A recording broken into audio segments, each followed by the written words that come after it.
हरिभक्त कोण बनेल हे संत तुकाराम महाराज आपल्या अभंग गाथामध्ये 1052व्या अभंगामध्ये म्हणतात. बहुता जन्मीचे संचित सबल होय जरी बहुत, तरीची होय हरिभक्त कृपावंत माणशी. की पुष्कळ जन्मांचे साठविलेले पुण्यकर्म अतिशय प्रबल असेल तरच मनामध्ये कृपेची भावना निर्माण होईल आणि तो हरिभक्त बनेल. काया वाचा मने विठ्ठलाला शरण गेला आहे, त्या भक्ताचे दास्यत्व विठ्ठल करतो. स्वतःला दास म्हणून घेतो आणि आपल्या दासाचा दास होतो. म्हणवी म्हणियारा तयाचा दास आपल्या दासांचा, अनुसरले वाचा काया मने विठ्ठली. की विठ्ठलसुद्धा इथे आपल्या त्या हरिभक्ताचा दास बनतो.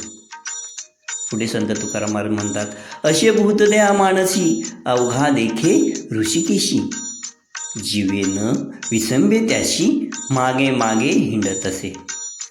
की संत तुकाराम महाराज म्हणतात की ज्या भक्तांच्या मनात सर्व भूत मात्राविषयी दयाभाव आहे, सर्वांबद्दल समभाव आहे आणि जे सर्वत्र भगवंताचे रूप पाहतात, सर्वांमध्ये ईश्वराला पाहतात, त्या भक्तांना देव क्षणभरही विसरत नाही.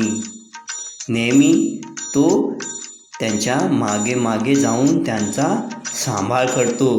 की संत तुकाराम महाराज म्हणतात, कोणत्या भक्तांचा देव सांभाळ करतो, तर जे सर्वांमध्ये ईश्वराला पाहतात, सर्व जीवांना ईश्वराचे रूप पाहतात, त्यांच्या मागे मागे राहून त्यांचा सांभाळ हा ईश्वर करत असतो. संत तुकाराम महाराज पुढे म्हणतात, तुका